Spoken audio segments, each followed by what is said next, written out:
मुझसे पूछा था ना कि मैं तुमसे कितना प्यार करता हूं, मेरा प्यार तुम्हारे लिए हर बीतते मिनट के साथ बढ़ता जा रहा है। बीता हुआ समय कभी भी आंखों से दूर नहीं होता, उसी तरह मेरा प्यार भी तुम्हारे लिए कभी मेरे दिल से दूर नहीं होगा। ओ Rehan. Mumbai Shalimar hotel room number 1109 के कमरे में शरीर को गर्माहट महसूस कराने वाली रोशनी थी और एयर फ्रेशनर की खुशबू फैली हुई थी। सारा कुछ ज्यादा ही वाइन पी चुकी थी। वो जमीन पर ऐसे लेटी हुई थी जैसे कि कोई अपनी कीमती चीज को ठुकरा कर चला गया हो। नशे की वजह से अपनी धुंधली आंखों से वो एक आदमी और एक औरत को किस करते हुए देख पा रही थी। क्या उसके सामने मौजूद वो दो लोग सच में उसका बॉयफ्रेंड ऋषभ और उसकी बहन साक्षी थी? सारा ऐसी शॉक हो गई थी जैसे कि उस पर बिजली गिर चुकी हो। वो अपनी धुंधली आंखों से सिर्फ उन दोनों को घूर रही थी। उसे बहुत दर्द महसूस हो रहा था। ऐसा लग रहा था मानो उसका दिल अब दर्द के मारे फट जाएगा। वो दोनों कैसे एक दूसरे को किस कर सकते थे? आखिर वो दोनों एक दूसरे के कैसे इतना करीब आ सकते थे? किसे विश्वास होगा कि जो लड़का ये बोलते हुए नहीं थकता था कि वो उसे पूरी जिंदगी भर प्यार करेगा, वही उससे चीट कर रहा था। ऋषभ ने साक्षी को थोड़ी देर किस करने के बाद उससे कहा, ओके स्वीट हार्ट, अब हमें चलना चाहिए। मिस्टर गुप्ता कुछ ही देर में आते होंगे। साक्षी ने ऋषभ के कंधों पर अपने हाथ रखते हुए जमीन पर पड़े हुए इंसान की ओर देखा और ऋषभ को पूछने लगी, तो क्या मिस्टर गुप्ता सच में सिर्फ सारा के लिए तुम्हारी डिवाइन एंटरटेनमेंट कंपनी में 50 करोड़ इन्वेस्ट करने के लिए तैयार है? ऋषभ ने साक्षी के चेहरे पर अपना हाथ रखा और हंसते हुए कहने लगा, मैं तुमसे झूठ कैसे कह सकता हूं? वो 50 करोड़ ऑलरेडी मेरे अकाउंट में आ चुके हैं। इस नए शो में जितना भी पैसा इन्वेस्ट हुआ है उन्हीं का है। मैं डेफिनेटली तुम्हें उस शो का लीड कैरेक्टर और तुम्हारे डैड को उसका डायरेक्टर बनाऊंगा। ओह ऋषभ, तुम कितने अच्छे हो। साक्षी को तसल्ली मिल गई थी, लेकिन फिर भी उसने माथे पर शिकन लेकर ऋषभ से पूछा, मिस्टर गुप्ता शायद कुछ ज्यादा ही अच्छे नहीं है। मुझे समझ नहीं आ रहा कि आखिर उन्हें सहारा में ऐसा क्या दिखा कि वो उसके साथ सिर्फ एक रात गुजारने के लिए तुम्हारी कंपनी में 50 करोड़ रुपए इन्वेस्ट करने के लिए तैयार हो गए। तुम्हें क्या लगता है, क्या वो मुझसे बेटर है? ऋषभ ने चिढ़ते हुए साक्षी की बात का जवाब दिया, सहारा एक बेवकूफ और बोरिंग लड़की के अलावा और कुछ भी नहीं है। उसके कभी खुद के ओपिनियन होते ही नहीं है। उसके जैसी लड़की का कंपैरिजन कोई तुम्हारे साथ कैसे कर सकता है? वो तो तुम्हारे पैरों की धूल के बराबर भी नहीं है। तो आखिर ऋषभ सारा के बारे में ऐसा सोचता था। बीते हुए दिनों में ऋषभ ने खुद ही कहा था कि सेंसिबल और बात करने वाली लड़कियां उसके टाइप की हैं, जिस वजह से सारा ने उसकी हर बात के लिए हाँ कहा था और हर एक कोशिश की थी उसकी परफेक्ट गर्लफ्रेंड बनने के लिए। और अब वो बस एक बोरिंग और बेवकूफ लड़की बनकर रह गई थी जिसके खुद के कोई ओपिनियन ही नहीं थे। साक्षी अब खुश हो गई थी। एक बार वो मिस्टर गुप्ता के साथ अकेले रूम में रात गुजार ले, तभी मैं मीडिया और डैड को लाकर उसे रंगे हाथ पकड़ लूंगी।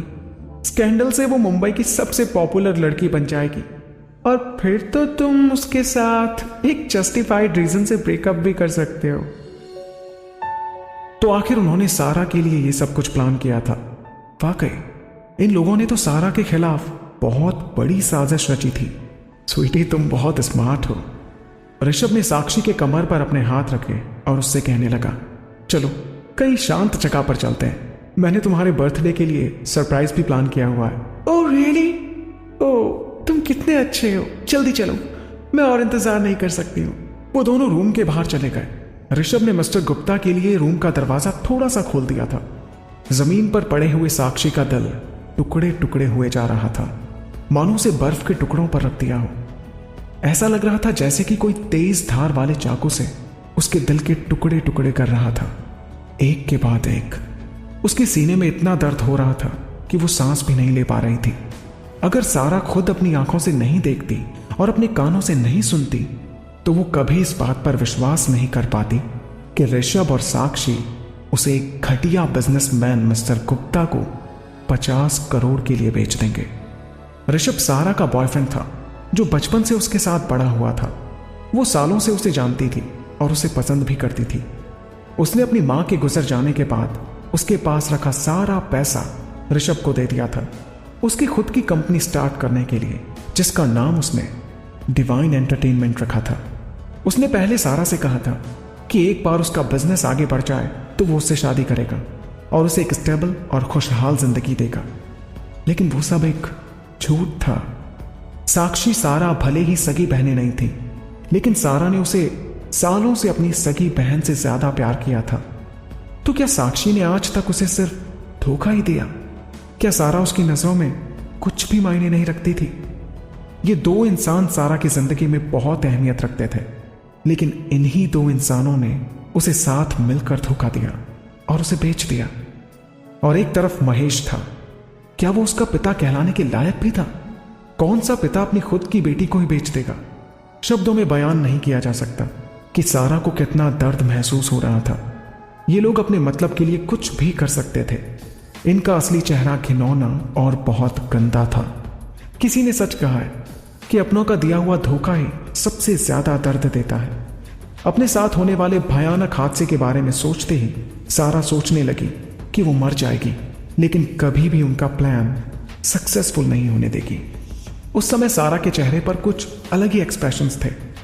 अपनी बॉडी में हो रहे बदलाव को समझते हुए सारा को याद आया कि ऋषभ और साक्षी ने उसकी ड्रिंक में सिर्फ अल्कोहल ही नहीं मिलाया था, बल्कि कुछ ऐसा मिलाया था जिससे वो धीरे धीरे नींद के आगोश में जा रही थी। उसका सिर भारी होने लगा।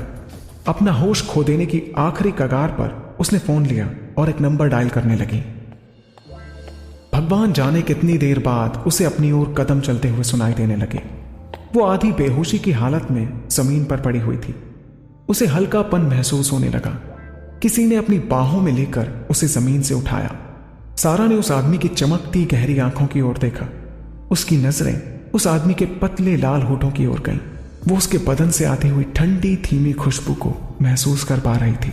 फिर उसने उस आदमी के सीने पर अपना सर रखा। वो उसे कहीं जाने नहीं देना चाहती थी। बहुत ज्यादा पी लेने से सारा को अपनी हरकतों का ख्याल नहीं हो रहा था। क्या सही है और क्या गलत है, वो उसका पता नहीं लगा पा रही थी। वो आगे बढ़ी और उसने उस आदमी के पतले लाल होठों पर किस कर दिया। वो उसे गले लगा बैठी। उस किस का कोई ज्यादा खास मतलब तो नहीं था, लेकिन उसने उस आदमी के अंदर की हैवानियत को जगा दिया था। उस आदमी ने सारा को बैग पर बिठाया। उस आदमी की ओर देखकर ऐसा लग रहा था मानो किसी जानवर को पिंजरे से खुला छोड़ दिया हो। वो बहुत ताकतवर था। सारा खुद को उसके सामने बहुत कमजोर महसूस कर रही थी। सारा ने उसे धक्का देने की काफी कोशिश की, लेकिन वो खुद को रोक नहीं पा रही थी। अपने साथ हुए धोखे की वजह से वो कुछ सोच ही नहीं पा रही थी। शायद सही गलत की पहचान वो खो चुकी थी। अपने साथ हो रहे इतने बड़े गुनाह को भी वो समझ नहीं पा रही थी। आखिर वो आदमी कौन था? कल क्या होगा? आखिर किस तरीके का जुल्म उसका इंतजार कर रहा था? सारा कुछ भी सोच नहीं पा रही थी। उसे सिर्फ इतना पता था कि आज के बाद उसकी जिंदगी पूरी तरह से बदल जाएगी।